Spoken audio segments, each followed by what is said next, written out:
ಚಿಕ್ಕಮಗಳೂರು ಜಿಲ್ಲೆಯ ಕಡೂರು ತಾಲೂಕಿನ ಸಖರಾಯಪಟ್ಟಣದ ಚಟ್ನಪಾಳ್ಯದಲ್ಲಿ ಇರುವ ಶ್ರೀ ಚೌಡೇಶ್ವರಿ ಅಮ್ಮನವರ ದೇವಾಲಯವು ಒಂದು ವಿಶೇಷವಾದ ಮತ್ತು ಅತ್ಯಂತ ಶಕ್ತಿಶಾಲಿಯಾದ ದೇವಾಲಯವಾಗಿದೆ. ಈ ರಸ್ತೆ ಮಾರ್ಗವು ಕಡೂರಿನಿಂದ ಸಖರಾಯಪಟ್ಟಣದ ಮಾರ್ಗವಾಗಿ ಚಿಕ್ಕಮಗಳೂರು ಕಡೆಗೆ ಹೋಗುವ ರಸ್ತೆ ಮಾರ್ಗವಾಗಿದೆ. ಚಟ್ನಪಾಳ್ಯದಲ್ಲಿ ಇರುವ ಶ್ರೀ ಚೌಡೇಶ್ವರಿ ಅಮ್ಮನವರ ದೇವಾಲಯಕ್ಕೆ ಹೋಗಲು ನಾವು ಈ ಎಡಗಡೆ ಇರುವ ಈ ರಸ್ತೆ ಮಾರ್ಗದ ಮುಖಾಂತರವಾಗಿ ಮುಂದೆ ಸಾಗಬೇಕು. ಇಲ್ಲಿಂದ ದೇವಾಲಯವು ಸುಮಾರು 4 ಕಿಲೋಮೀಟರ್ ದೂರದಲ್ಲಿ ಇದೆ. ನೀವು ರೈಲಿನ ಮುಖಾಂತರವಾಗಿ ದೇವಾಲಯಕ್ಕೆ ಬರುವುದಾದರೆ ಕಡೂರಿನ ರೈಲ್ವೆ ಸ್ಟೇಷನ್ ದೇವಾಲಯಕ್ಕೆ ಹತ್ತಿರದ ರೈಲ್ವೆ ಸ್ಟೇಷನ್ ಆಗಿದೆ.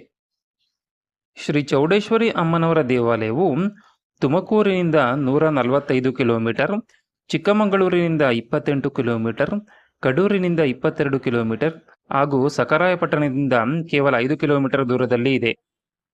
ನೀವು ಕಡೂರಿನ ಕಡೆಯಿಂದ ಅಥವಾ ಚಿಕ್ಕಮಗಳೂರು ಕಡೆಯಿಂದ ದೇವಾಲಯಕ್ಕೆ ಬರುವುದಾದರೆ ಕಡೂರಿನಿಂದ ಮತ್ತು ಸಖರಾಯಪಟ್ಟಣದಿಂದ ಕೆಲವು ಬಸ್ಗಳು ಚಟ್ನಪಾಳ್ಯಕ್ಕೆ ಲಭ್ಯವಿರುತ್ತದೆ.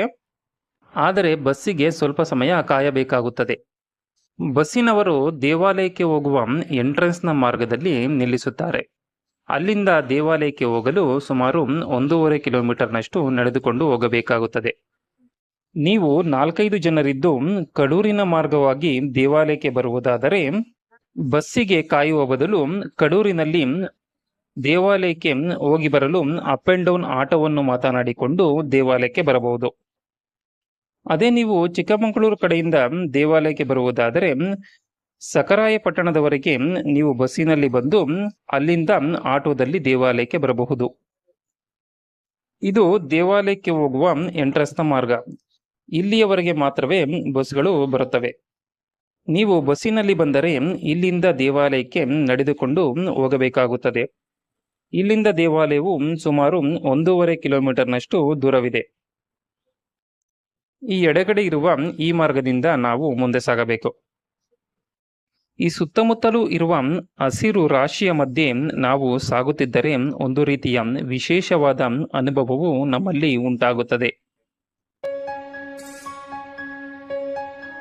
ಶ್ರೀ ಪಾರ್ವತಿ ಮಾತೆಯ ಪ್ರತಿರೂಪವಾಗಿರುವ ಶ್ರೀ ಚೌಡೇಶ್ವರಿ ಅಮ್ಮನವರು ಈ ಸ್ಥಳದಲ್ಲಿ ನೆಲೆಸಿ ತನ್ನನ್ನು ನಂಬಿ ಬಂದ ಭಕ್ತರ ಕಷ್ಟಗಳನ್ನು ಪರಿಹರಿಸುತ್ತಿದ್ದಾರೆ. ಪ್ರತಿನಿತ್ಯ ಅನೇಕ ಮಂದಿ ಭಕ್ತಾದಿಗಳು ಈ ದೇವಾಲಯಕ್ಕೆ ಭೇಟಿಯನ್ನು ನೀಡಿ ತಾಯಿಯನ್ನು ದರ್ಶನ ಮಾಡಿಕೊಳ್ಳುತ್ತಾರೆ. ಇಲ್ಲಿನ ಸ್ಥಳೀಯ ಜನರು ಮಾತ್ರವಲ್ಲದೆ ಹಾಸನ, ಚಿಕ್ಕಮಗಳೂರು, ತುಮಕೂರು, ಶಿವಮೊಗ್ಗ ಹೀಗೆ ಅನೇಕ ಕಡೆಗಳಿಂದ ಪ್ರತಿನಿತ್ಯವೂ ಭಕ್ತಾದಿಗಳು ಈ ದೇವಾಲಯಕ್ಕೆ ಭೇಟಿಯನ್ನು ನೀಡುತ್ತಾರೆ. ಈ ದೇವಾಲಯಕ್ಕೆ ಬಂದು ತಮ್ಮ ಎಲ್ಲಾ ಸಮಸ್ಯೆಗಳನ್ನು ಶ್ರೀ ಚೌಡೇಶ್ವರಿ ಅಮ್ಮನವರ ಮುಂದೆ ಹೇಳಿಕೊಂಡರೆ ಎಲ್ಲಾ ಸಮಸ್ಯೆಗಳು ಪರಿಹಾರವಾಗುತ್ತದೆ. ಬನ್ನಿ ಶ್ರೀ ಚೌಡೇಶ್ವರಿ ಅಮ್ಮನವರನ್ನು ದರ್ಶನ ಮಾಡಿಕೊಳ್ಳೋಣ.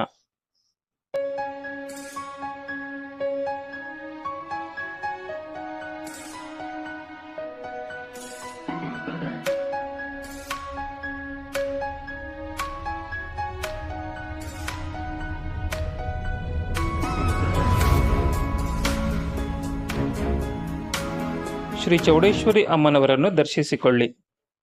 ಇದು ಶ್ರೀ ಚೌಡೇಶ್ವರಿ ಅಮ್ಮನವರ ನಿಜ ರೂಪ ದರ್ಶನ. ಅಮ್ಮನವರಿಗೆ ಬೆಳ್ಳಿಯ ಕವಚವನ್ನು ತೊಡಿಸಿ ಪ್ರತಿನಿತ್ಯವೂ ಅಲಂಕಾರವನ್ನು ಮಾಡುತ್ತಾರೆ.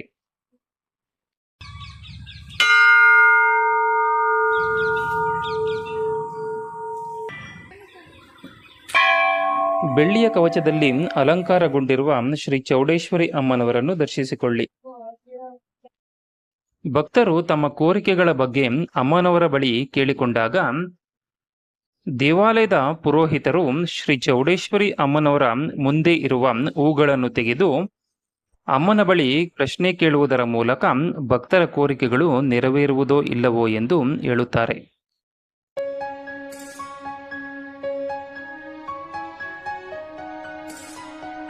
ಈ ಕ್ಷೇತ್ರಕ್ಕೆ ಭೇಟಿ ನೀಡಿದ ಭಕ್ತರ ಸಮಸ್ಯೆಗಳು ದೂರವಾಗಿ ಶ್ರೀ ಚೌಡೇಶ್ವರಿ ಅಮ್ಮನವರ ಕೃಪೆಯಿಂದ ಭಕ್ತರು ನೆಮ್ಮದಿಯ ಜೀವನವನ್ನು ನಡೆಸುತ್ತಿದ್ದಾರೆ. ತಾವು ಎದುರಿಸುತ್ತಿರುವ ಸಮಸ್ಯೆಗಳನ್ನು ಒಂದು ಚೀಟಿಯಲ್ಲಿ ಬರೆದು ಭಕ್ತರು ಈ ಮರಕ್ಕೆ ಕಟ್ಟುತ್ತಾರೆ. ಈ ರೀತಿ ಮಾಡುವುದರಿಂದ ತಮ್ಮ ಆರ್ಥಿಕ ತೊಂದರೆಗಳು ಮತ್ತು ಸಾಲಬಾಧೆಯಿಂದ ಮುಕ್ತಿಯನ್ನು ಹೊಂದಬಹುದು ಎಂಬುದು ಭಕ್ತರ ನಂಬಿಕೆ. ತಮ್ಮ ಆರ್ಥಿಕ ತೊಂದರೆಗಳನ್ನು ಪರಿಹಾರ ಮಾಡಿಕೊಳ್ಳಲು ಭಕ್ತಾದಿಗಳು ಈ ಕ್ಷೇತ್ರಕ್ಕೆ ಭೇಟಿಯನ್ನು ನೀಡುತ್ತಾರೆ. ಪ್ರತಿ ಮಂಗಳವಾರ, ಶುಕ್ರವಾರ, ಹುಣ್ಣಿಮೆ ಮತ್ತು ಅಮಾವಾಸ್ಯೆಯ ದಿನಗಳಂದು ಹೆಚ್ಚಿನ ಸಂಖ್ಯೆಯಲ್ಲಿ ಭಕ್ತಾದಿಗಳು ಈ ದೇವಾಲಯಕ್ಕೆ ಭೇಟಿಯನ್ನು ನೀಡಿ ಶ್ರೀ ಚೌಡೇಶ್ವರಿ ಅಮ್ಮನವರನ್ನು ದರ್ಶನ ಮಾಡಿಕೊಳ್ಳುತ್ತಾರೆ. ಈ ದಿನಗಳಲ್ಲಿ ಅಮ್ಮನಿಗೆ ವಿಶೇಷ ಪೂಜೆಯನ್ನು ನೆರವೇರಿಸಲಾಗುತ್ತದೆ. ಪ್ರತಿನಿತ್ಯವೂ ದೇವಾಲಯದಲ್ಲಿ ಬೆಳಗ್ಗೆ 7 ಗಂಟೆಯಿಂದ ಸಂಜೆ 6 ಗಂಟೆಯವರೆಗೆ ದೇವರ ದರ್ಶನಕ್ಕೆ ಅವಕಾಶವಿರುತ್ತದೆ. ನಾವು ಬೆಳಗ್ಗೆ 7 ಗಂಟೆಗೆ ದೇವಾಲಯಕ್ಕೆ ಬಂದಿದ್ದೆವು. ಆದ್ದರಿಂದ ಭಕ್ತರ ಸಂಖ್ಯೆಯು ದೇವಾಲಯದಲ್ಲಿ ಕಡಿಮೆ ಇತ್ತು. ತನ್ನನ್ನು ನಂಬಿ ಬಂದ ಭಕ್ತರನ್ನು ತಾಯಿಯು ಎಂದಿಗೂ ಕೈಬಿಡುವುದಿಲ್ಲ. ಶ್ರೀ ಚೌಡೇಶ್ವರಿ ಅಮ್ಮನವರ ದರ್ಶನ ಮಾತ್ರದಿಂದಲೇ ಅನೇಕ ಮಂದಿ ಭಕ್ತಾದಿಗಳ ಕಷ್ಟಗಳು ದೂರವಾಗಿ ಜೀವನದಲ್ಲಿ ಒಳಿತನ್ನು ಕಂಡಿದ್ದಾರೆ. ಭಕ್ತರು ತಮ್ಮ ಕಷ್ಟಗಳು ದೂರವಾಗಿ ತಾವು ಕೋರಿಕೊಂಡ ಕೋರಿಕೆಗಳು ಪೂರ್ಣವಾದ ನಂತರ ಈ ದೇವಾಲಯಕ್ಕೆ ಭೇಟಿಯನ್ನು ನೀಡಿ ತಾಯಿಗೆ ತಮ್ಮ ಹರಕೆಯನ್ನು ತೀರಿಸಲು ಮಾಂಸದ ಊಟವನ್ನು ತಯಾರಿಸಿ ಎಡೆಯನ್ನು ಇಟ್ಟು ಬಂಧು ಬಳಗದವರಿಗೆ ಊಟವನ್ನು ಹಾಕುತ್ತಾರೆ. ಇದು ಈ ದೇವಾಲಯದ ಪ್ರತೀತಿಯಾಗಿದೆ.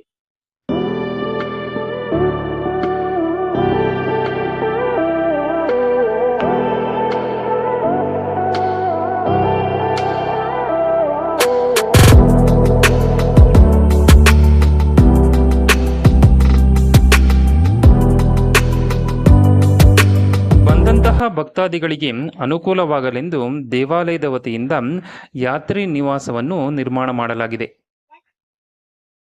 ಅಡುಗೆಯನ್ನು ತಯಾರಿಸಲು ದೇವಾಲಯದ ಬಳಿಯೂ ಕೂಡ ಪಾತ್ರೆ ಮತ್ತು ಇತರ ಸಾಮಗ್ರಿಗಳು ದೊರೆಯುತ್ತವೆ. ಅನೇಕ ಮಂದಿ ಸಸ್ಯಾಹಾರಿಗಳು ಕೂಡ ಪ್ರತಿನಿತ್ಯವೂ ಶ್ರೀ ಚೌಡೇಶ್ವರಿ ಅಮ್ಮನವರ ದೇವಾಲಯಕ್ಕೆ ಭೇಟಿಯನ್ನು ನೀಡುತ್ತಾರೆ. ತಮ್ಮ ಕಷ್ಟಗಳು ದೂರ ಮಾಡುವಂತೆ ಶ್ರೀ ಚೌಡೇಶ್ವರಿ ಅಮ್ಮನವರ ಬಳಿ ಕೇಳಿಕೊಂಡು ಹಣ್ಣು ಕಾಯಿಯನ್ನು ಮಾಡಿಸಿಕೊಂಡು ಹೋಗುತ್ತಾರೆ. ತಮ್ಮ ಸಮಸ್ಯೆಗಳು ದೂರವಾದ ನಂತರ ಪುನಃ ದೇವಾಲಯಕ್ಕೆ ಭೇಟಿಯನ್ನು ನೀಡಿ ಶ್ರೀ ಅಮ್ಮನವರನ್ನು ದರ್ಶನ ಮಾಡಿಕೊಳ್ಳುತ್ತಾರೆ. ದೇವಾಲಯದ ಬಳಿ ಅಡುಗೆ ಮಾಡುವಂತಹ ಭಕ್ತಾದಿಗಳಿಗೆ ಅನುಕೂಲವಾಗಲೆಂದು ಈ ರೀತಿಯ ಉಚಿತ ರೂಮ್ಗಳ ವ್ಯವಸ್ಥೆಯನ್ನು ದೇವಾಲಯದ ವತಿಯಿಂದ ಮಾಡಲಾಗಿದೆ. ಕರೆಂಟ್ ಮತ್ತು ನೀರಿನ ಸೌಕರ್ಯವನ್ನು ಕೂಡ ಇಲ್ಲಿ ಮಾಡಿದ್ದಾರೆ. ನೀವು ಈ ದೇವಾಲಯಕ್ಕೆ ಭೇಟಿಯನ್ನು ನೀಡಿದಾಗ ಸಕರಾಯಪಟ್ಟಣದ ಸಮೀಪದ ಸರಸ್ವತಿಪುರದಲ್ಲಿ ಇರುವ ಶ್ರೀ ದುರ್ಗಾ ಸ್ಥಳಕ್ಕೂ ಕೂಡ ಭೇಟಿಯನ್ನು ನೀಡಬಹುದು. ಶ್ರೀ ದುರ್ಗಾ ಸ್ಥಳವು ಇಲ್ಲಿಂದ 25 ಕಿಲೋಮೀಟರ್ ದೂರದಲ್ಲಿ ಇದೆ. ಶ್ರೀ ಚೌಡೇಶ್ವರಿ ಅಮ್ಮನವರ ಕೃಪಾ ಕಟಾಕ್ಷವು ಸದಾ ಎಲ್ಲರ ಮೇಲೆ ಇರಲಿ ಎಂದು ನಾನು ಕೇಳಿಕೊಳ್ಳುತ್ತೇನೆ. ಈ ವಿಡಿಯೋ ನಿಮಗೆ ಇಷ್ಟವಾಗಿದ್ದರೆ ಒಂದು ಲೈಕ್ ಮಾಡಿ, ಹಾಗೆ ಒಂದು ಸಬ್ಸ್ಕ್ರೈಬ್ ಮಾಡಿಕೊಳ್ಳಿ. ಧನ್ಯವಾದಗಳು.